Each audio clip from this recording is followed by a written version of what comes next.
అడుగు అడుగున ధనదాహం, అధికారంపై అధిక మోహం, వ్యసనాలపై తగని వ్యామోహం. అడుగు అడుగున ధనదాహం, అధికారంపై అధిక మోహం, వ్యసనాలపై తగని వ్యామోహం.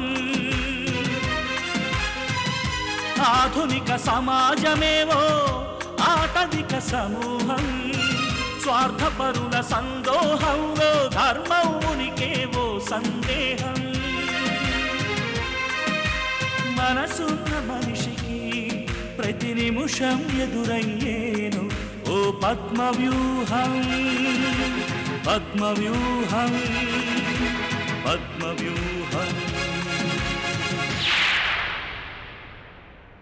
అడుగు అడుగున ధనదాహం, అధికారంపై అధిక మోహం, వ్యసనాలపై తగని వ్యామోహం.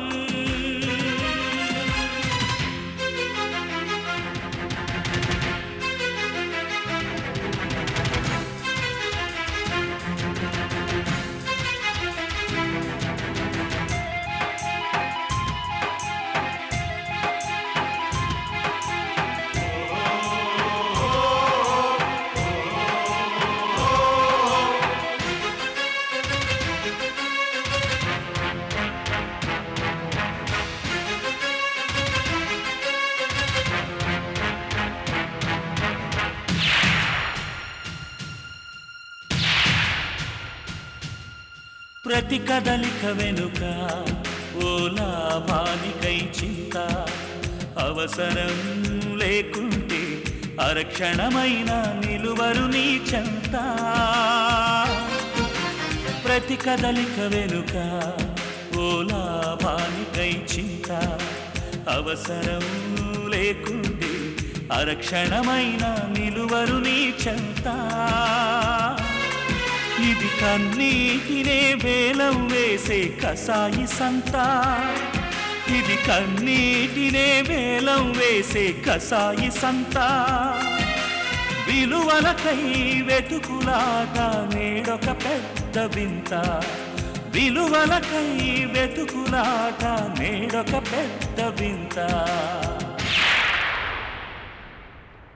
అడుగు అడుగున ధనదాహం, అధికారంపై అధిక మోహం, వ్యసనాలపై తగని వ్యామోహం. పద్మవ్యూహం, పద్మవ్యూహం, పద్మవ్యూహం.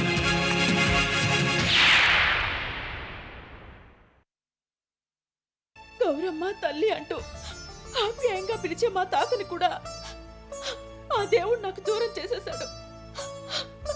నాకింకెవరున్నారు వర్ధన్? నేనున్నాను. నన్ను ప్రేమించినందుకు బదులుగా నీకెన్నో కష్టాలొచ్చాయి, అయినా ఇంకా నన్ను ఇష్టపడుతూనే ఉన్నావు. ఎందుకు వర్ధన్? నువ్వు ఇలాంటి బాధాకరమైన మాటలన్నీ మానేయాలి. నీకో సర్ప్రైజింగ్ గిఫ్ట్ తెచ్చాను. ఏమిటది? చిన్న క్లూ ఇస్తాను, చెప్పుకో చూద్దాం. నీకు చిన్నప్పటి నుంచి దగ్గర నేస్తాం, నీ కంట్లో నలుసు పడితే ఆ కళ్ళలో నీళ్ళొస్తాయి, నీ మనసుకు దెబ్బ తగిలితే అక్కడ నొప్పి తెలుస్తుంది. అలాంటి నేస్తాం ఎవరో చెప్పుకో. అలాంటి నేస్తాం ఇంకా లేడు వర్ధన్. ఆ భగవంతుడు ఎప్పుడో నా శివని దూరం చేసి నన్ను దిక్కులేని దాన్ని చేసేశాడు. నాకింక ఎవరు లేరు, ఎవరు లేరు. గౌరీ,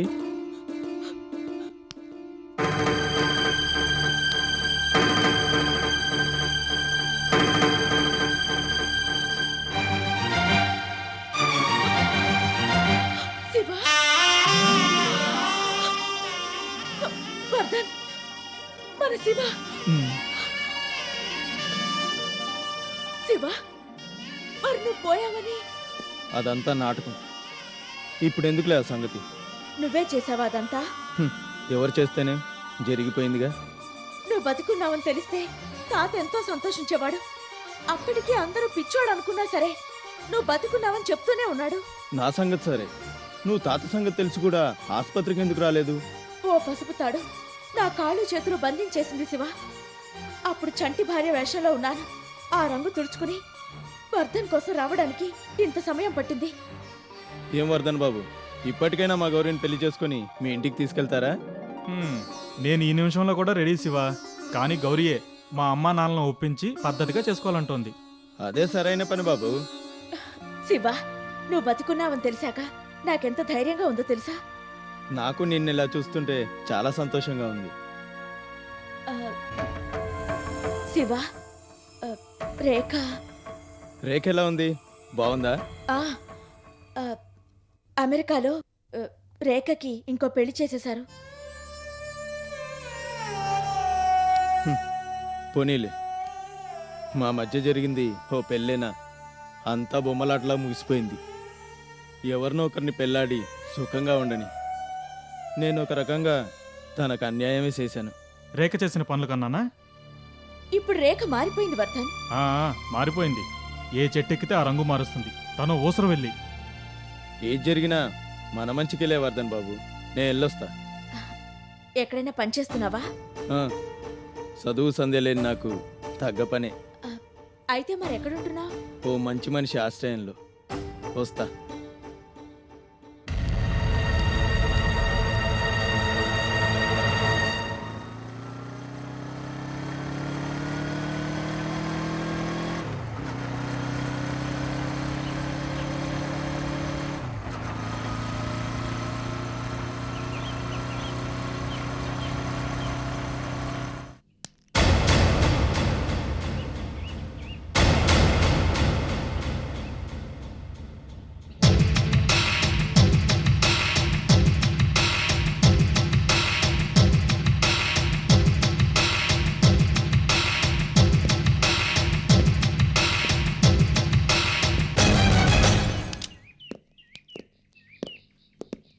ఏరా, నిన్ను నేను ఏమీ చేయలేనా? నీ మీద కేసు పెట్టలేనా? అవునరా, నువ్వన్నది నిజమే. కేసు పెట్టలేను. ఎందుకంటే నువ్వు చచ్చావని డిక్లేర్ చేసింది నేనే కాబట్టి. కానీ ఎన్కౌంటర్ చేసి నిన్ను నక్సలైట్ అనగలను. ఇలాంటి ఎన్కౌంటర్లు నా సర్వీస్లో చాలా చేశాను రా.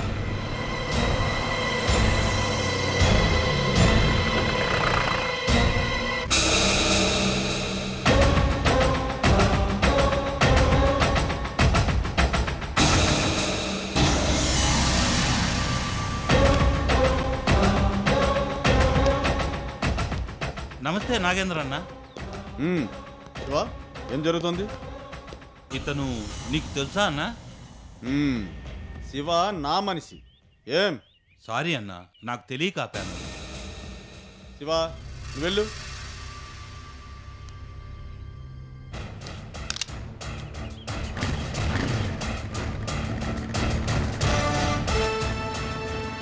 ఇప్పుడు తెలిసిందిగా శివ ఎవరి మనిషో. ఇంకెప్పుడు ఎక్కడ ఆపొద్దు, అర్థమైందా? అలాగే అన్న.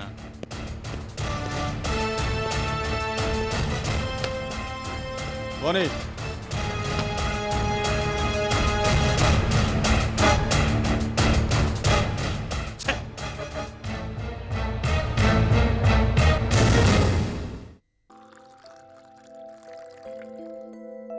ఆ సుదర్శన్ ఎలక్ట్రానిక్స్ షేర్ ధర మరీ ఇంత పడిపోతుంది అనుకోలేదు వైదేహి.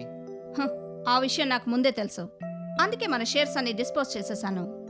ఎంతైనా నువ్వు చాలా intelligent boy. I'm proud of you.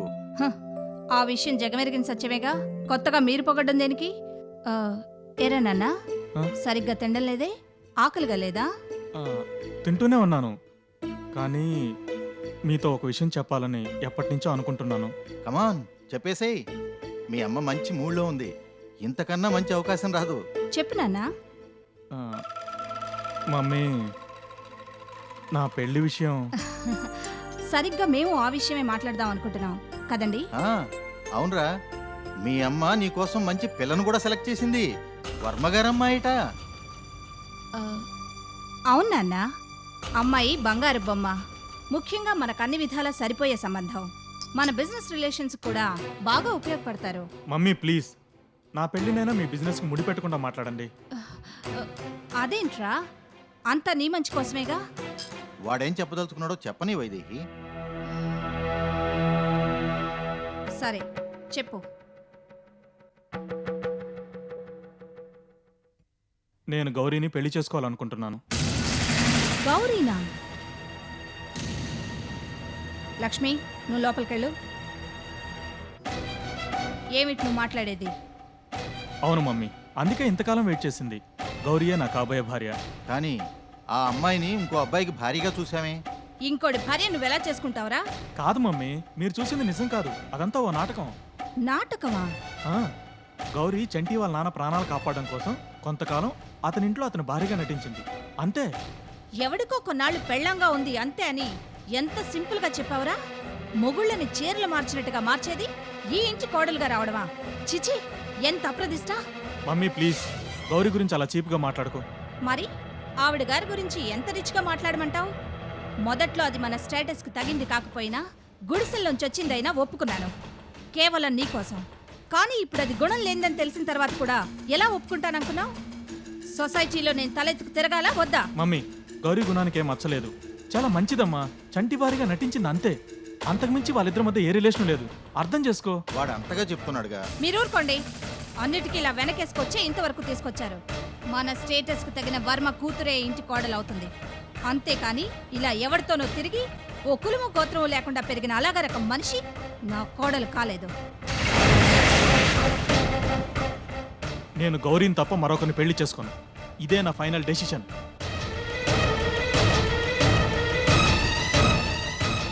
చూసారా చూసారా వాడెంతకు తెగించాడో? ఆ గుడిసెల నుంచి వచ్చింది వాడికేదో మందు పెట్టింది. వైదేహి, కొంచెం శాంతించు. పిల్లలు పెద్దవాళ్ళయ్యాక వాళ్ళ ఇష్టాయిష్టాల్ని గౌరవించాలి, వాళ్ళని శాసించకూడదు. పైగా పెళ్ళంటే నూరేళ్ల పంట, వాళ్ళని బలవంతం చేయకూడదు. మీ లెక్చర్లు వినడానికి ఈ వైదేహి చదువు సంధ్య లేని మామూలు ఇల్లాలు కాదు. బిజినెస్ ఉమెన్ వైదేహి, ఓ సంస్థకి ఎండి వైదేహి. ఇవన్నీ విని తలూపుతుందనుకోవడం మీ అవివేకం. చూడండి, నేను చచ్చిన దాన్ని నా కోడలుగా అంగీకరించను. మీ ముద్దుల కొడుక్కి నచ్చ చెప్పుకోండి.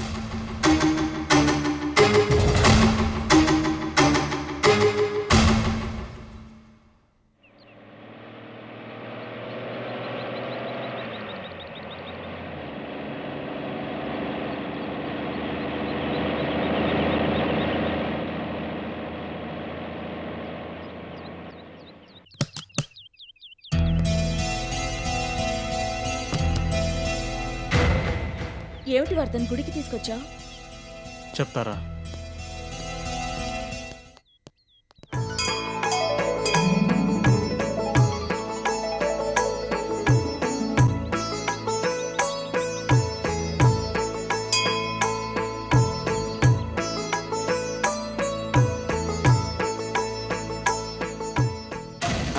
వచ్చేసారా? పెళ్లి తంతు ప్రారంభించమంటారా? కానివ్వండి. వర్ధన్, ఏంటిదంతా? మనకి పెళ్ళా? ఇంత సడన్ గానా? ఎలా? ఎలా ఏంటి? మాంగళ్యం, పురోహితుడు, పూలదండలు, ఇంకా ఏం కావాలి? పెద్దవాళ్ళ ఆశీర్వాదం. అవి ఎలాగో మనకు తర్వాత దొరుకుతాయి, కానీ ఇంకా ఏ అడ్డంకులు భరించే శక్తి నాకు లేదు. అందుకే ఈ నిర్ణయం తీసుకున్నాను. నీ నిర్ణయం తప్పంటాను. గౌరీ, అవును, పిల్లల్ని మాత్రమే కాదు, పిల్లల భవిష్యత్తు గురించి కూడా పెద్దవాళ్ళు కలలు కంటారు. వాళ్ళకి తెలియకుండా ఇలా రహస్యంగా పెళ్లి చేసుకుంటే బాధపడతారు. వాళ్ళు బాధపడితే మనకు మంచిది కాదు. అందుకని వాళ్ళు చెప్పినట్టు విని నేను వేరే అమ్మాయిని చేసుకోవాలా? కాదు, వాళ్ళని ఒప్పించాలి. గౌరీ, అదంత ఈజీ కాదు. నాకు ఇలా దొంగచాటుగా పెళ్లి చేసుకుని మీ ఇంట్లో అడుగు పెట్టడం ఇష్టం లేదు. గౌరీ, అయ్యా, ఇంతకీ పెళ్లి తంతు జరిపించమంటారా వద్దంటారా? మీరు కాస్త ఆగండి పంతులు గారు, నేను కొంచెం మాట్లాడుకోవాలి. ఏమిటో ఈ కాలం పిల్లలు, 2 ముళ్ళు వేశాక కూడా 3వ ముడికి ఆలోచించుకున్నట్లుగా ఉన్నారు. గౌరీ, మా మమ్మీ సంగతి నీకు తెలీదు, ఆవిడికి పంతం ఎక్కువ. మన పెళ్లి జరిగిపోయిందనుకో, నలుగురిలో చిన్నతనంగా ఉంటుంది కాబట్టి తను రాజీ పడిపోతుంది. తర్వాత ఎలాగో డాడీ మనకే సపోర్ట్. ఆవిడిది అవమానంగా భావించి బాధపడితే నన్ను జన్మలో క్షమించదు. నాకు అది ఇష్టం లేదు. ఇదిగో, మన తలలు నెరిసే వరకు ఓపిగ్గా బతిమాలనా ఈ విషయంలో మాత్రం మా మమ్మీని ఒప్పించలేను, తెలుసుకో. నా నిర్ణయంలో మార్పు లేదు. సారీ.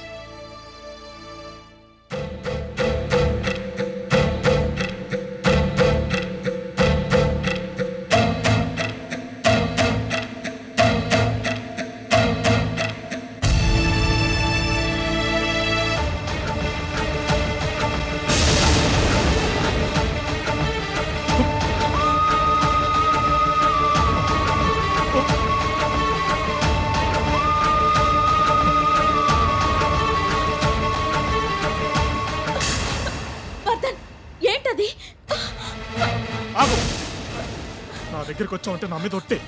ముందు ఆ దీపం మీద నుంచి చేయి తీ వర్ధన్. అయితే పెళ్లి కొప్పుకో.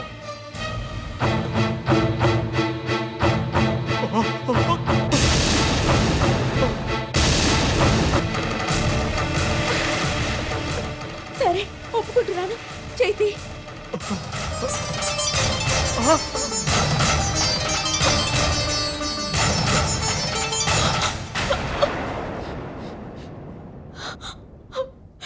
ఏమిటిదంతా? ప్రేమ. గొప్పేలే. పద.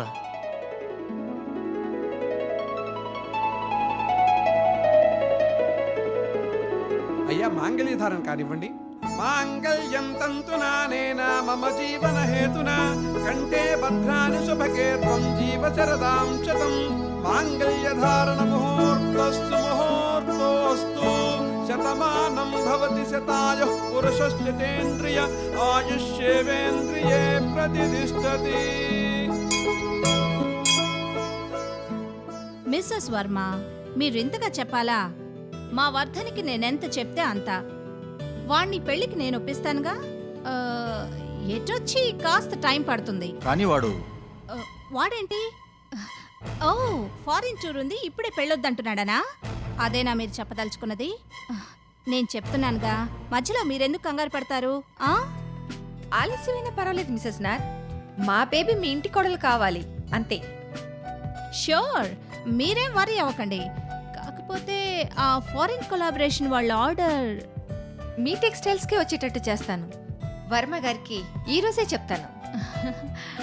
మనం ఇలా ఒకరికొకరు సహాయపడడానికైనా పిల్లల్ని ఇచ్చిపుచ్చుకోవాలి. బియ్యానికైనా కయ్యానికైనా సమఉజ్జలుగా ఉండాలి కదా మిసెస్ నాథ్. అందుకే మా బేబీకి ఎన్ని మ్యాచెస్ వచ్చినా మేము తొందరపడలేదు. యో కరెక్ట్. ఈక్వల్ స్టేటస్ లో ఉండేవాళ్ళమైతేనే ఒకరినొకరు బాగా అర్థం చేసుకోగలం. మా అబ్బాయిని ఒకసారి అడిగి మీకు కబురు చేస్తాం మిస్సెస్ వర్మ. ఇంకా ఏమిటండి వాడిని అడిగేది? మార్నింగ్ చెప్పాంగా. కానీ వాడు అంతా మీ ఇష్టం అన్నాడు కదా. ఫంటాస్టిక్. ఈ కాలంలో కూడా మీ అబ్బాయి అలా అన్నందుకు మిమ్మల్ని అభినందించాలండి. పెంపకం అలాంటిది. నా గురించి నేను చెప్పుకోకూడదు కానీ మా వర్ధన్ ఇంకా అమ్మ కూచిలా నా చేతిని వదిలిపెట్టడు. అసలు వాడు నాతో చెప్పకుండా కనీసం వాడి ఫ్రెండ్స్ని కూడా మీట్ అవడు.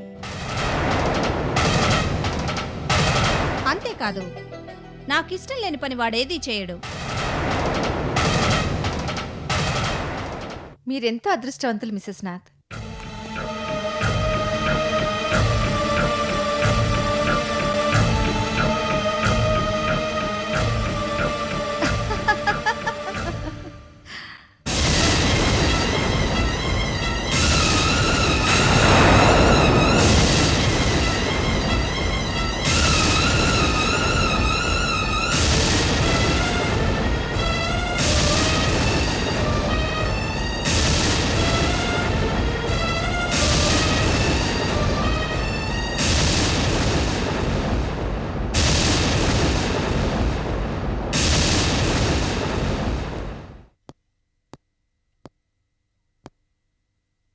మమ్మీ, నేను గౌరీని గుళ్ళో పెళ్లి చేసుకున్నాను. గొప్ప పెంపకం, గొప్ప సంబంధం. ఛీ!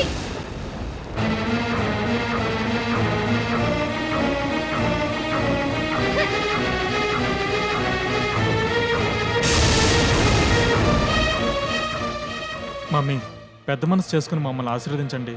ఛా! నాతో మాట్లాడకు.